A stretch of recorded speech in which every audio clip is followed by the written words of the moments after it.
Hi friends, இன்னைக்கு chicken மட்டனை விட நல்ல டேஸ்ட்டாக இருக்கிற மாதிரி சூப்பரான மஷ்ரூம் பிரியாணி தாங்க பார்க்க போகிறோம். ரொம்பவே சிம்பிளாகவும் செஞ்சிடலாம், டேஸ்ட்டு சும்மா அல்டிமேட்டாக இருக்கும். இப்போ இந்த மஷ்ரூம் பிரியாணி எப்படி செய்கிறதுன்னு பார்க்கலாங்க.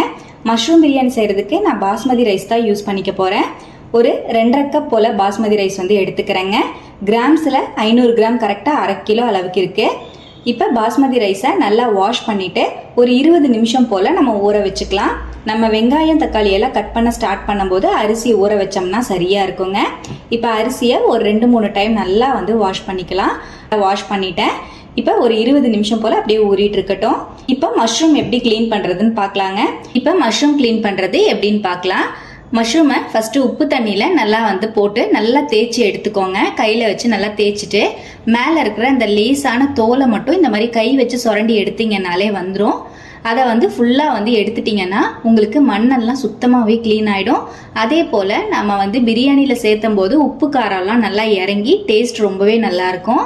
ஒரு கத்தி வச்சோ இல்லை கை வச்சோ நல்லா இந்த மாதிரி எடுத்தீங்கன்னாலே அந்த மேலே இருக்கிற லேசான தோல் அழகாக வந்துடும்.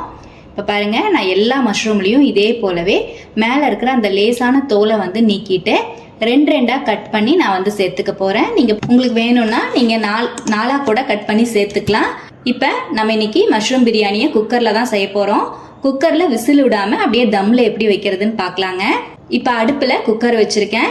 குக்கரில் ஒரு 125 ml அளவுக்கு ஆயில் ஆட் பண்ணியிருக்கேன். கப் மெஷர்மெண்ட்டில் 1/2 கப் அளவுக்கு வருங்க. இப்போ ஆயில் சேர்த்துட்டு இதுலேயே 2 துண்டு பட்டை, கொஞ்சமாக கல்பாசி, ஒரு அன்னாச்சி பூ, 7 கிராம்பு, சின்னதாக 3 ஏலக்காய் சேர்த்துக்கலாம். ஒரு மராட்டி மொக்குங்கிற மாதிரி சேர்த்து நல்லா கலந்து விட்டுருவோம். இதுலேயே 4 பெரிய வெங்காயத்தை நல்லா ஸ்லைஸ் பண்ணி ஆட் பண்ணிக்கிறேன். கிராம்ஸில் 200 கிராம் அளவுக்கு வெங்காயம் நம்ம சேர்த்துணுங்க. இப்போ வெங்காயத்தை சேர்த்து நல்லா பொன்னிறமாக வர அளவுக்கு வதக்கி விட்டுக்கலாம். இப்போ பாருங்கள், வெங்காயம் இந்த அளவுக்கு நல்லா கோல்டன் கலரில் வதங்கி வந்தால் தான் நம்மளுக்கு பிரியாணியோட கலர் நல்லா எடுத்து கொடுக்கும். இப்போ வெங்காயம் நல்லா வதங்கிருச்சு. இதுலேயே 3 டேபிள் ஸ்பூன் அளவுக்கு இஞ்சி பூண்டு பேஸ்ட் சேர்த்துக்கலாம். 3 டேபிள் ஸ்பூன் அளவுக்கு இஞ்சி பூண்டு பேஸ்ட்டையும் சேர்த்து நல்லா வதக்கி விட்டுக்கலாம். இஞ்சி பூண்டோட பச்சை வாசம்லாம் நல்லா போகணும், அந்த அளவுக்கு நல்லா வதக்கி விட்டுட்டு இதுலேயே 4 தக்காளி பழம் கட் பண்ணி வச்சுருக்கேங்க. கிராம்ஸில் 200 கிராம் அளவுக்கு தக்காளி. நம்ம வெங்காயமும் தக்காளியும் ஈவனாக போட்டால் தான் டேஸ்ட்டு சூப்பராக இருக்கும். இப்போ 200 கிராம் அளவுக்கு தக்காளியையும் சேர்த்துட்டு நல்லா வதக்கி விட்டுக்கலாங்க. தக்காளியையும் சேர்த்து நல்லா வதக்கி விட்டுக்கலாம். இப்போ தக்காளி நல்லா வதங்கிட்டு இருக்கும் போதே 1/4 டீஸ்பூன் அளவுக்கு மஞ்சள் பொடி சேர்த்துக்கலாங்க. 1/2 டீஸ்பூன் இருக்கிற மாதிரி மல்லிப்பொடி சேர்த்துக்கலாம். 1 டேபிள் ஸ்பூன் அளவுக்கு மிளகாய் பொடி சேர்த்துக்கலாங்க. 1/4 டீஸ்பூன் அளவுக்கு பெப்பர் பவுடர் சேர்த்துக்கலாம், குருமிளகுத்தூள்.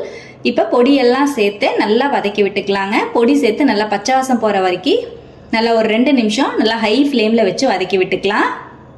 இப்போ பொடி சேர்த்து நல்லா பச்சை வாசம் போகிற மாதிரி ஹை ஃப்ளேமில் வச்சு நல்லா வதக்கி விட்டுக்கிட்டேன். தக்காளியும் நல்லா சாஃப்ட் ஆகிடுச்சு. இப்போ பாருங்கள், நல்லா தொக்கு மாதிரி நம்மளுக்கு ஃபார்ம் ஆகி கிடைக்கும். இப்போ இதுலேயே 1/2 கை அளவுக்கு மல்லித்தலை சேர்த்துக்கலாங்க. 1/2 கை அளவுக்கு புதினா சேர்த்துக்கலாம். இப்போ மல்லி புதினாவையும் சேர்த்து நல்லா கலந்து விட்டுருவோம். 100 ml அளவுக்கு தயிர் சேர்த்துக்கலாம். இப்போ தயிரையும் சேர்த்து நல்லா கலந்து விட்டுக்கலாம். தயிர் சேர்த்தோடனே நல்லா கலந்து விட்டுருங்க, இல்லைன்னா திரியாக ஃபார்ம் ஆகிடும். இப்போ தயிர் சேர்த்து நல்லா கலந்து விட்டுட்டேன். இப்போ பாருங்கள், நல்லா எண்ணெய் பிரிஞ்சு நல்லா தொக்கு மாதிரி நம்மளுக்கு கிடைக்கும். நல்லா கலந்து விட்டுக்கலாம்.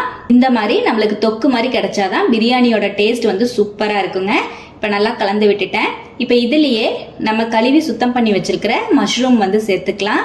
250 கிராம் அளவு இருக்கிற மாதிரி மஷ்ரூம் நான் ஆட் பண்ணியிருக்கேன். 1/2 கிலோ ரைஸுக்கு 1/4 கிலோ அளவுக்கு நீங்கள் மஷ்ரூம் போட்டால் தான் சரியாக இருக்கும். ஏன்னா மஷ்ரூம்ல இருந்து தண்ணி விடும், இல்லைனா டேஸ்ட் மாறிடும். இப்போ மஷ்ரூம் சேர்த்து நல்லா கலந்து விட்டுட்டு தேவையான அளவுக்கு உப்பு சேர்த்துக்கலாங்க. நான் ஒரு டேபிள் ஸ்பூன் இருக்கிற மாதிரி உப்பு சேர்த்துக்கிறேன். இப்போ உப்பு சேர்த்து நல்லா கலந்து விட்டுட்டு இதுலேயே நம்ம ஊற வச்சிருக்கிற ரைஸை நல்லா சுத்தமாக தண்ணி இல்லாமல் வடிச்சிட்டு சேர்த்துக்கலாம். இப்போ அரிசியும் சேர்த்துட்டு தண்ணி சேர்த்துக்கலாங்க. 1 கப் ரைஸுக்கு 1/2 கப் போல் தண்ணி சேர்க்கணும். நம்ம 1/2 கிலோ அளவுக்கு ரைஸ் எடுத்திருக்கோம். நான் கிராம்ஸில் 900 அளவுக்கு 900 மில்லி நம்ம தண்ணி ஆட் பண்ணணுங்க. கப் மெஷர்மெண்ட்ஸில் 2.5 கப் அளவுக்கு ரைஸுக்கு 4 கப் அளவுக்கு தண்ணி சேர்த்துருக்கேன். இப்போ தண்ணி சேர்த்து நல்லா கலந்து விட்டுட்டு இதுலேயே அரை லெமன் வந்து பிழிஞ்சு விட்டுக்கலாம். லெமனையும் சேர்த்து நல்லா வந்து கலந்து விட்டுக்கலாம். இப்போ நல்லா கொதி வரட்டும். நல்லா ஹை ஃப்ளேமில் வச்சு ஒரு 10 நிமிஷம் போல் கொதிக்க விட்டுக்கலாங்க. இப்போ பாருங்கள் நல்லா வந்து கொதிச்சிட்ருக்கு. அரிசியும் தண்ணியும் ஈவனாக வரும்போது நம்ம தம் போட்டுக்கலாம். இப்போ பாருங்கள் அரிசியும் தண்ணியும் ஈவனாக வந்துருச்சு.